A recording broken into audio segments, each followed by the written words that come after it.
Hey y'all, it's me, Kimberly Clark. I have been gone for a minute, but I'm back at the jump off. I got a mustache. It's crazy. Hi. I'm kind of like a little overwhelmed and excited, and still, you know, I'm still, even after all these years, it's almost been 5 years since I started doing drag. Especially after not painting for a while. I haven't maybe painted a mug for like a month or two, maybe 2 months, jeez. And then of course before that I wasn't doing drag for the whole past year, but I'm just still amazed at how what it does. Like just the act of changing my face into this thing, it's just incredible. Anyway, hi, I'm happy to be back, hi. Ah! Oh God, okay. This is the first video that I'm posting in over a year. Wow, am I rusty? How do I even intro this? I don't remember how I do these. Oh yeah. Welcome to my update video!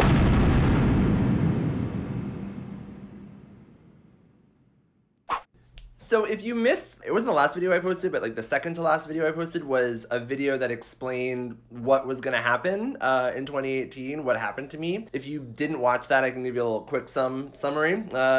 I was on the road with David Byrne as a backup singer and dance captain of his American Utopia Tour. It was incredible. I knew that it would be like an insane life-changing experience for me. And I had all these plans to like bring Kimberly on the road with me and maybe like film in hotel rooms or something, and you know, that just suffice to say that didn't happen. So before I kind of get into answering some of your questions, because I posted on Instagram like, what do you want to know, what happened, what do you want me to tell you about where I've been and what's going on, so I've kind of, that's like my little outline for how we're gonna do this update video. But before I do that, I just want to say that I am going to post some content that I filmed before tour that I still think is really, really relevant, and I really hope that you watch it and check it out. I also am working on, it's kind of like my manifesto, like Kimberly Clark's like scum manifesto. It's a series of videos. It's going to be 5 videos, I think, called How to Stop Shopping in 5 Easy Steps. And it's basically the practical guide to fighting consumerism. So if my Listen Up Consumerism video was kind of like the theoretical kind of thought piece about consumerism, this is like the method, the practical thing that you can use and refer to for all eternity to help you stop shopping. So please stay tuned for that. Before I go any further, I just want to pitch Patreon really quick. I made some changes to my Patreon to make it easier for you and for me to kind of deal with funding, and I highly suggest that you check it out and go ahead and pledge $1 per video. That's the new only option. I just basically removed all the levels of patronage, so it's just $1. I'm going full Amanda Palmer. I'm doing just saying, hey, come support your friend, support your queen, your fairy godmother of Stop Shopping that's helping you save money. Give her $1 back. Why not? Why not? So please check the link down in the description box below to support me on Patreon and really make that series that I was talking about and all my other videos possible. And to everybody that's already stuck with me all these years and has kept their pledges, even though I haven't posted anything in 2018 at all, you know, thank you so much. It's been like a really beautiful, humbling, and loving experience for me to see that so many of you stuck with me and were still interested in what I had to say and the work that I have to do on this channel, even though I haven't been providing for you for a really long time. So I've always really loved the support that I get from all of you out there, but I just want to give a special shout out to everyone that's been a supporter of me on Patreon and stuck with me and still is. Thank you, thank you, thank you. It warms my little drag queen heart. Okay, wow. So many of you asked me how tour was, just how was tour? So maybe some of you have an idea of you know, what a music tour is like, or you've been on a tour, done some touring in some capacity, or I know people that have, this tour really was, even for the music industry, like kind of unprecedented. Not only in terms of what we did, if you're not familiar with the show, it is 12 musicians on stage, fully wireless. So all of the drummers wear their drums like marching band style. Keyboard player has his keyboard on a harness. We all have wireless mics. All of our monitors are in-ear monitors, like headphones. Basically, it's like a clear, open playing space, and it's like a dance piece that's kind of disguised as a rock show. Incredible. Choreography by Annie B. Parson, my longtime art mom and mentor. And it was just so exciting to be a part of, but it was exhausting. I mean, I'm just gonna read you some of these stats from John Chadwick, our amazing monitor engineer, just about what we did. So we did 144 shows in 268 days. That's a lot. It's a lot of shows. It's basically like 10 months, 144 shows. We did 126 different cities in 28 countries. 31,000 miles traveled by road and 63,200 miles traveled by air, almost 4 times around the equator. Yeah, no, this happened. I did this. Me, little Kimberly Clark did. Well, Kimberly didn't do it. She was tucked away in a suitcase for a lot of that. But Chris did it. I did it. I really did do it. It's insane. When I talk to people like that are in the music industry about the tour, and I'm like, yeah, it was like a really intense tour, and they're like, cool, like how many shows did you do? And I'm like, yeah, like 144 in 10 months. And people are like, that's insane. Like most bands do like 144 shows over the course of several years. We did it in less than a year. So suffice it to say, it was a really incredible, like kind of breakneck speed, insane process. Some of you asked specifically like what was the best thing about tour and what was the worst thing about tour. So the worst thing about tour for me was the travel. So don't get me wrong, like I love traveling, like I love seeing all of these places, but anyone that's been on a tour like this, like a music tour, will probably tell you the same thing, that like the kind of nonstop travel is just really, really hard. It's just hard on your body. You sleep on a bus a lot of the time. A lot of our tour was via bus, tour bus. So I slept on a bus, like in a little bunk on a bus. And you know, you're flying, you're constantly changing time zones. The kind of craziest leg of the tour was our first European leg. We were in so many different countries, so many different time zones. Like you'd get out of a gig, you'd go to sleep on the bus, you'd wake up in a new country with new food, new currency, new language, like totally insane. Then you were there for a day and then you left that night. Like it's just like, it was kind of wild and woolly, like just totally nuts. There's like a funny meme where it's like, oh, what did you see on tour? And it's just like pictures of rest stops. You know, usually when you're on tour, like you really don't have any time. You just roll into a city, you have sound check in a couple hours, you only have a couple hours to explore. The coolest thing about DB, of course, is that he is a cycling enthusiast. So he got us all a deal on foldable bicycles. So we all had foldable bicycles with us on the road, which meant that we could just like explore all of these cities that we were in for only a couple hours, like, and really, really go into, like, you could really see a city that you don't really know it. You could just hop on your bike, head on out, check it out, explore. And that was the thing that like kind of made the travel like bearable. Like it wasn't like just like go from the inside of a hotel room to a theater, to the inside of a bus, to a hotel room, to a theater. We really had the privilege to like be able to explore these incredible places that we were in, and even meet some of y'all. Like that was insane to meet some of you. The craziest thing, Marge, I think your name is Margaret. I met you in Vienna. I just went for a bike ride by myself in Vienna. It was raining. I stop at a cafe. I'm like getting a coffee, and this woman is like, "Are you a YouTuber?" And I was like, "Yeah." And she's like, "Are you Kimberly Clark?" And I was like, "Holy fuck. Oh my God." Incredible, just incredible. So hey girl, if you're watching this, hi. That was a really delicious coffee. All of you that came and saw me on the road and even said hi or didn't say hi or whatever, I just thank you so much. I really felt your love, and it was incredible. If the travel was the worst part, then then I think the best part was like really realizing, well, 2 things. Okay, this is crazy. This video is gonna be crazy. Like I'm not.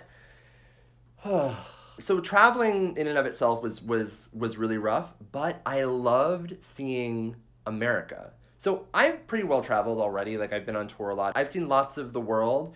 nowhere near as much as I have now. But what I really got a kick out of was seeing parts of America that I have never even thought of visiting, like Indianapolis or St. Louis or Des Moines, like these places where I don't know if I would really have an opportunity other than a tour like this to go to those places. And as someone that's like kind of comes from like the liberal bubble of New York and now the kind of whatever you want to call it, like crazy otherworldly oasis of New Orleans, it's kind of, to think about some of these places is like you get this distorted perception where you're like, oh, it's, just these kind of like middle of America places where, not to like diminish the value of them, but like it's, they're not these urban centers that I usually think of as being these kind of hubs of art and culture.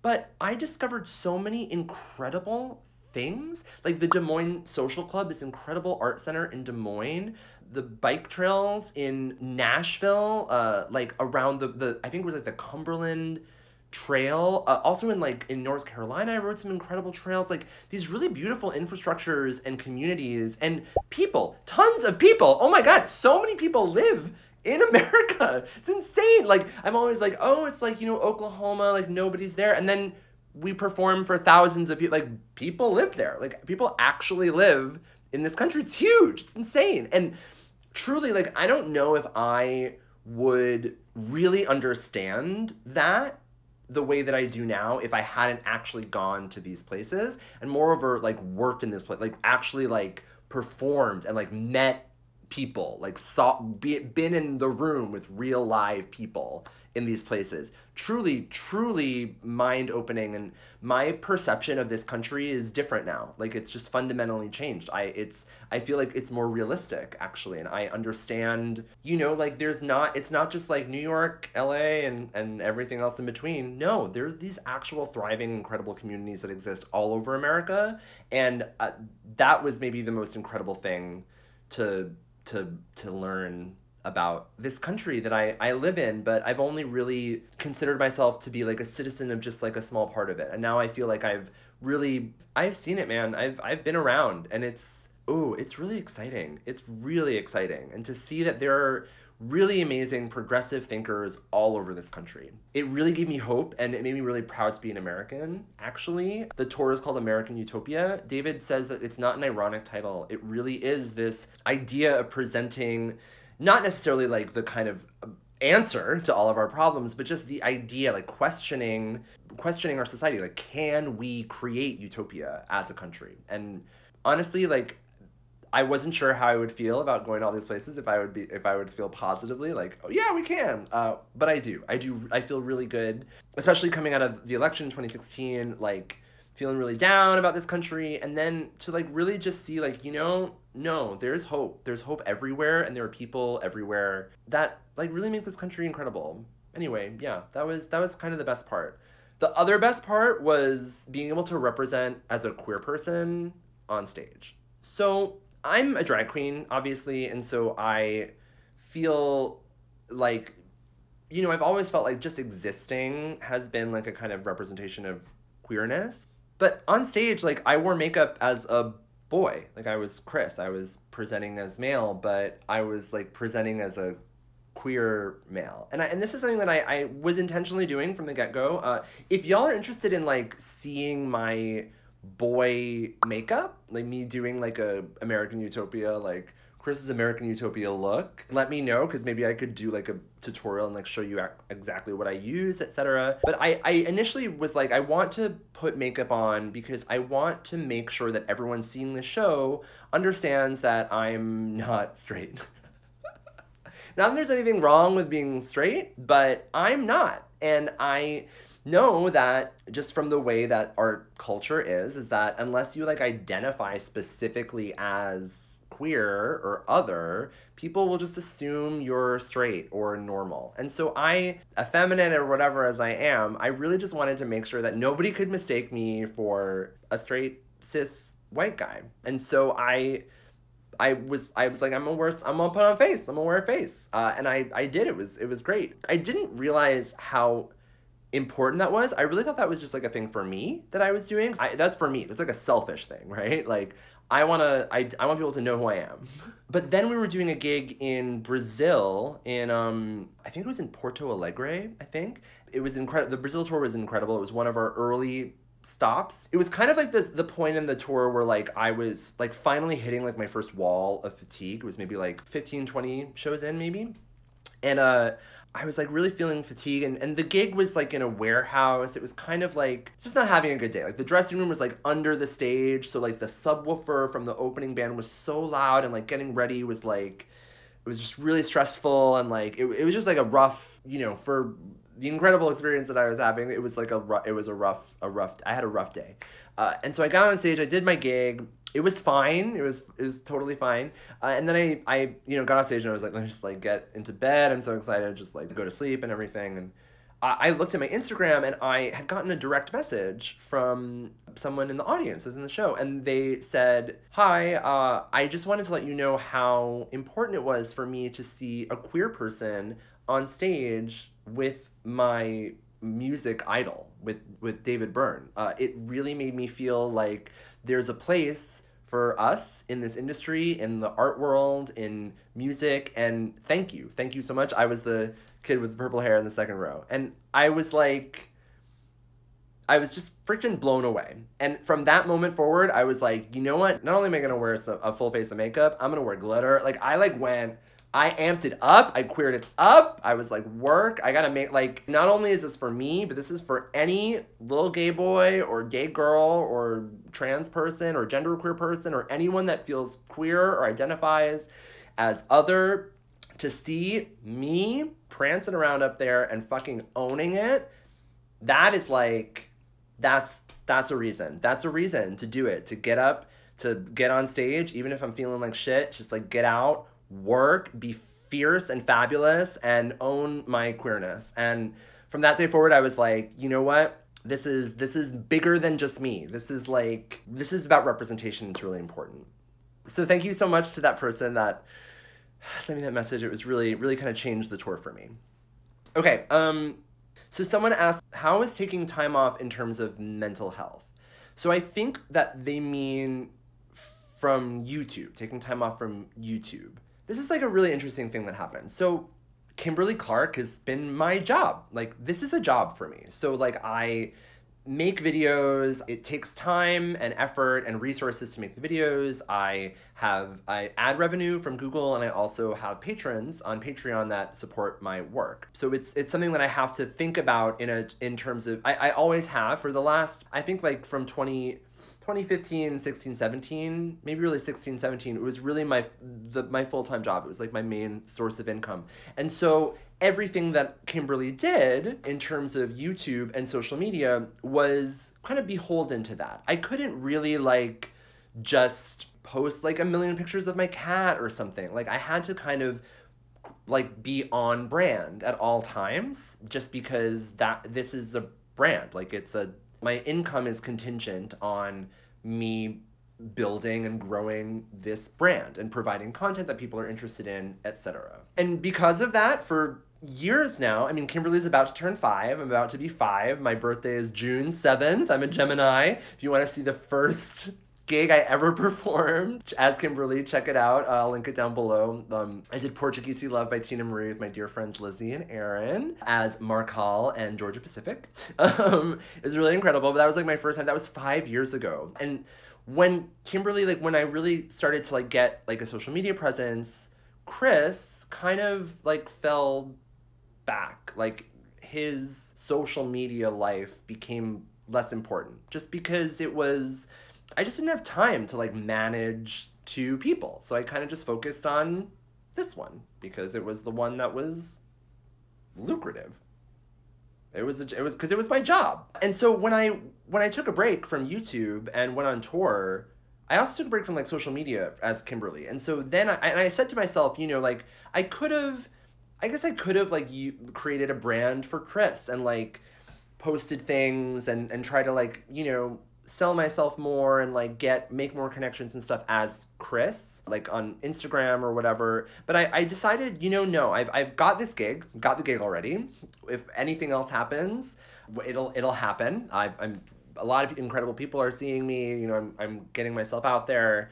You know, that'll happen. I don't need to constantly be selling myself because really this is such a, like, being a social media influencer is such a time-consuming job. You're constantly aware of like your comments, how people are responding to you. You need to be in order to provide content that people are interested in so you can continue to do the job, right? So I was like, you know what? I'm gonna not do that. I'm gonna decidedly use social media as just that, like just something for me, and post just things that I want to post. Holy shit. Like, it was so it was incredible. It was so freeing to not be beholden to what people thought of what I was saying and doing, and images I was posting all the time. Like, I actually was just like, I think this is a really pretty picture, I'm gonna post it. Like, I didn't have to like think like, what are the metrics of this? How will this do? How will this get me more subscribers, etc. Like, I'm not interested in how many subscribers Chris has. Like, I have people that are interested in me, like that follow me. Like, I didn't sell myself to them. They just came here, you know? And that truly has been really remarkable. And I gotta say, I think it has kind of ruined this social media thing a little bit for Kimberly. Now, don't freak out. I know you're like, oh my God, that means you're going away, you're never gonna come back. That's not what I mean. I'm just saying the way that I'm going to continue doing this type of work is gonna be more on my own terms. I'm less interested in selling it and making it a financial burden for me that I have to sell and have to constantly produce content that is relevant and popular. Like, I don't have to like win likes and clickbait, and like, I don't have to do that. I'm focusing more on other parts of my work and career, which I'll get to in a second. What I think I'm going to make sure that I keep in mind as this continues is that this channel and my work in social media, and Kimberly on Instagram and Twitter and everything, is going to be really more, I'm going to treat it more like how I treated Chris's social media. Like, it's just going to be something that I like doing, that I have fun doing. I'm not going to get too held up in the metrics of it because I'm not as reliant on it for income anymore. As we know, like, this social media stuff is like getting really intense. It takes up a lot of mental space, a lot of effort. It takes a lot of work to kind of maintain a social media presence. And to have a break from that was really enlightening. And so now, just to say, like, as I move forward, I'm going to take care of myself first. I'm not going to put my channel before my mental health or my physical health or anything that I need personally as a human being. And so I'm just saying that out loud, just so it's something that that y'all are aware of, because I don't want you to expect me to jump back in and be who I was, because I'm not. Chris is not the same person who he was before tour. This changed my life. My life is different. Neither is Kimberly. Like, Kimberly's a different person now. Like, I am, and so I'm gonna work differently. And thank you for sticking around already in advance. I don't really know what this is gonna be. Like I said, I have some incredible videos coming up. My How to Stop Shopping in 5 Easy Steps is really, really important for me. I feel like it's the best work that I can do right now on this channel, and so that's what I'm going to focus on. Yeah, and that is definitely a result of me taking stock of my mental health, and so it's been great. It's been incredible. It's been an incredible experience to take some time off of social media, and I highly encourage, if you can, take some time off of it. Whatever that means for you, try it. Really try it. I haven't been on Facebook for like maybe 7 years or 8 years or something, but that's been incredible. And so this is like another kind of step in that kind of me figuring out what I really want to do. So let's talk about that. So a lot of people are like, what's next? Like, what's next for Kimberly, for Chris, for the show? I've kind of already talked about what Kimberly is doing next.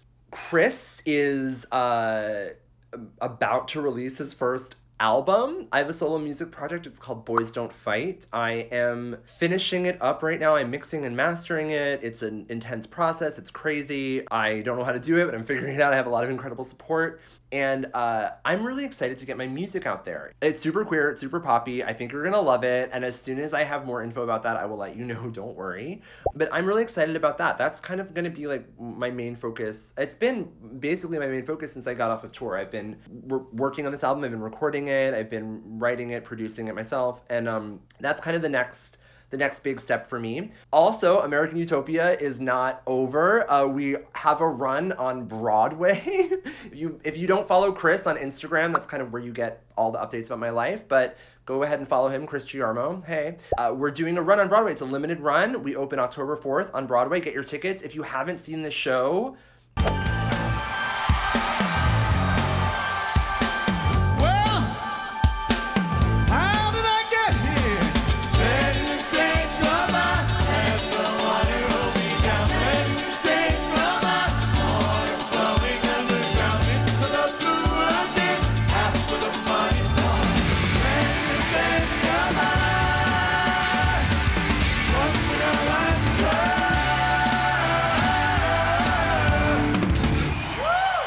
please check it out, and then stick around. Say hi to me at the stage door. Say you're a Kimberly fan, and just say hi. I'd love to meet you. The incredible thing about live performance is like it's just so different. It's so different from this. I mean, like right now, I don't know where you are right now. Like maybe I'm in bed with you. Like maybe you're like under the covers, like with a bottle of rosé, like watching me on your phone. Maybe I'm in your living room on a giant flat screen TV right now. Maybe you're having a Kimberly Clark viewing party.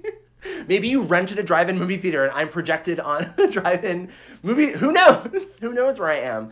But that's where you are. I'm in my house in New Orleans, Louisiana, and I'm alone, and I'm talking to a camera. The connection that we have is real. It's this incredible thing that's happening. It's something that was not possible like decades ago. Like technology has allowed us to actually connect. You can talk to me, we can write to each other, we could connect on the internet. It's like incredible, but it is not the same as being in the same room as someone. Live performance is my heart. It's always been my heart. It's always been what I've rooted my work in. And frankly, it's the reason that I think I'm an incredible drag queen, and that I'm an incredible person on this little box that I'm in right now, because I know how to work a real room. I know how to be with real people, talk to real people in a room. I love it. It's irreplaceable. And that's my jam, man. Like my music that I'm doing, like I'm on a tour. Like I've said this forever. Like if you want to meet me, come see my gigs. Come see me. Like I perform, like come be in person with me. If you're really in the room with me, even if there's thousands of people there, the experience that we're having is different than this. It's just different. And you know what? It's more real. It's just more real. It just is. You cannot deny it. And I know that this is incredible and that I can't be everywhere. I can't be in your homes. I can't really be where you are. And this is second best to that. It really is. I'm happy. Don't get me wrong. I'm grateful for this experience too. I love it. It's great. I'm having a great time. But it's not the same. It's not the same as seeing live performance and being in the room with you, being in the space with you, sharing that air and that vibration and that real experience. It's just incredible. Where was I going with this? Why am I talking about this? So that's what I'm focused. That's what I'm a performer, baby. Like that's who I am. That's what I do. My music teacher in high school, Mrs. Stevie Rivers Rawlings, she's a genius. I love her. Her best advice to me, I give this advice to people all the time. If you want to be a performer, if you can do any other thing, like if you can live with yourself doing any other thing, do that.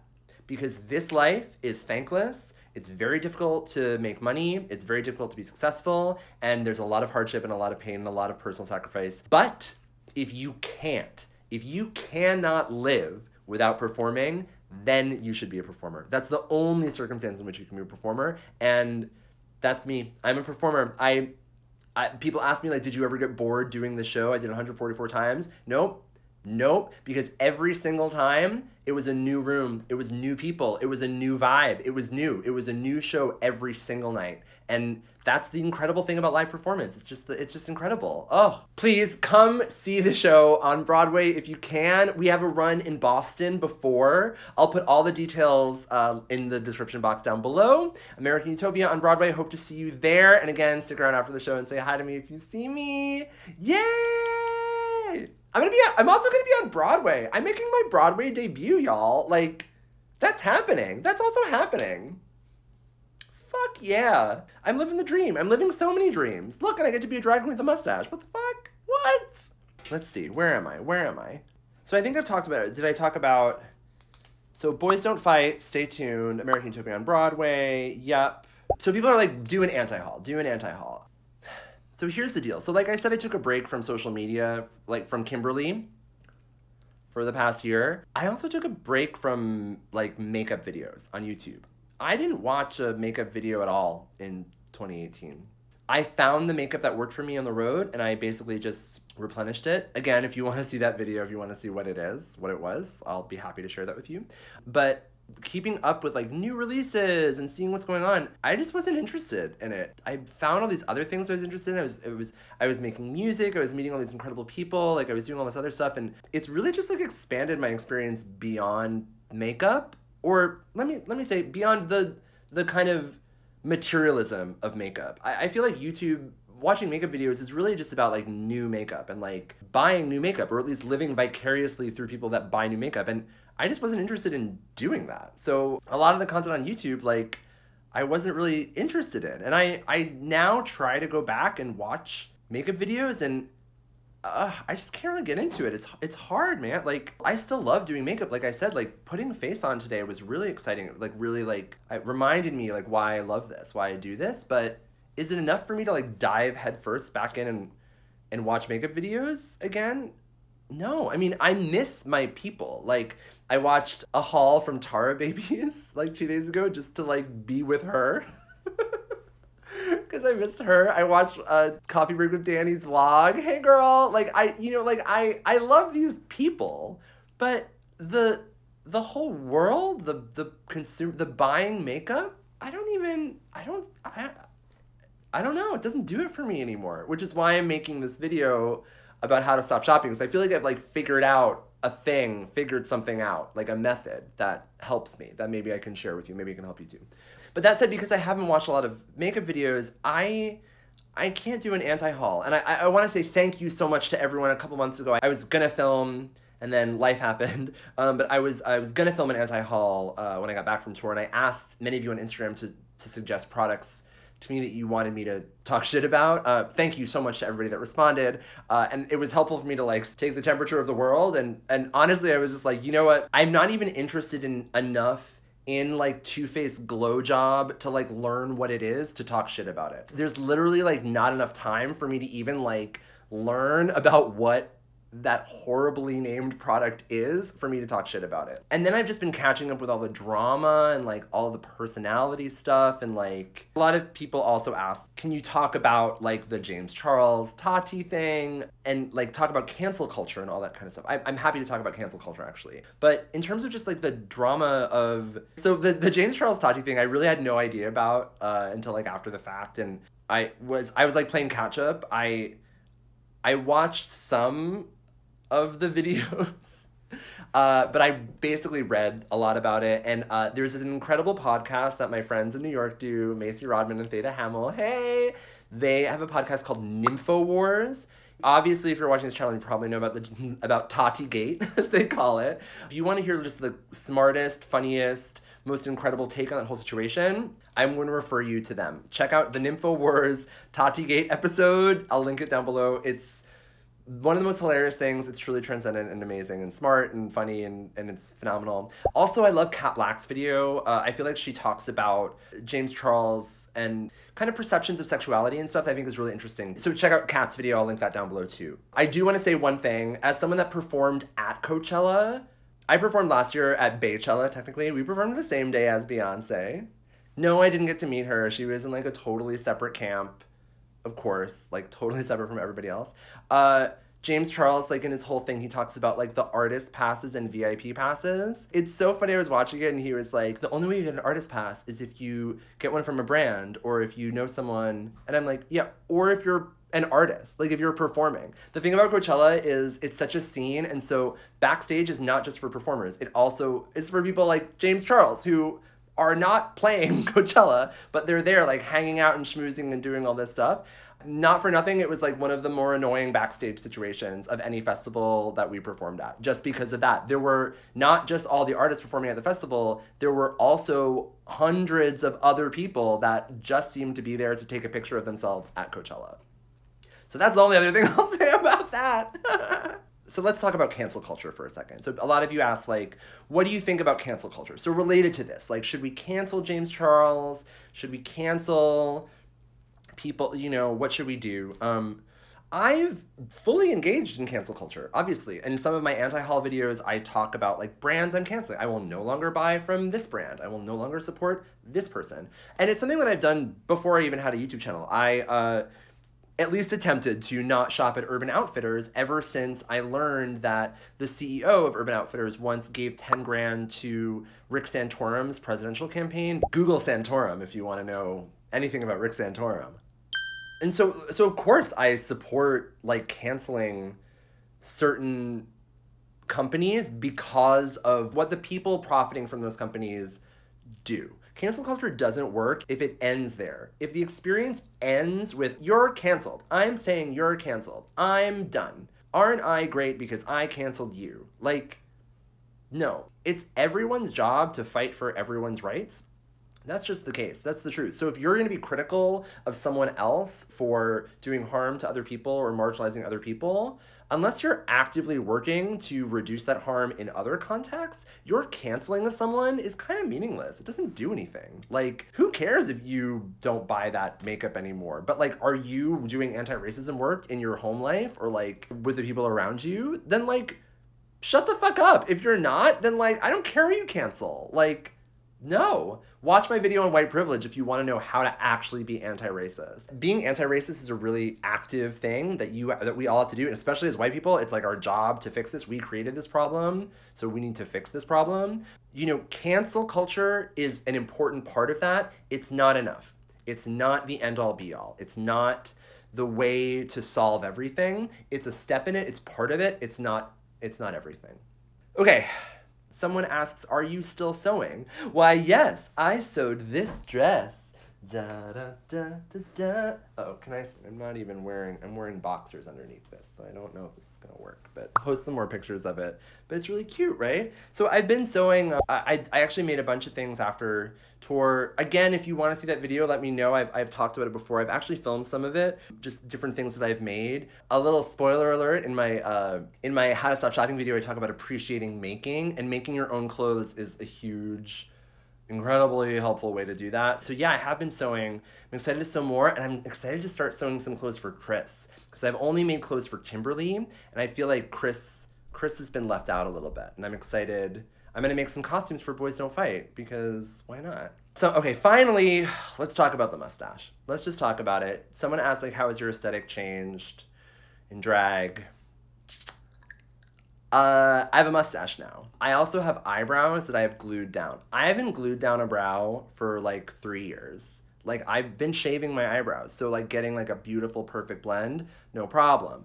Now, I got the oatmeal brows because I have to glue down my brows with Pros-Aide, and it's really changed the way I can like do my makeup. But I think it's fine. It's worth it for me. The mustache for me is an aesthetic thing.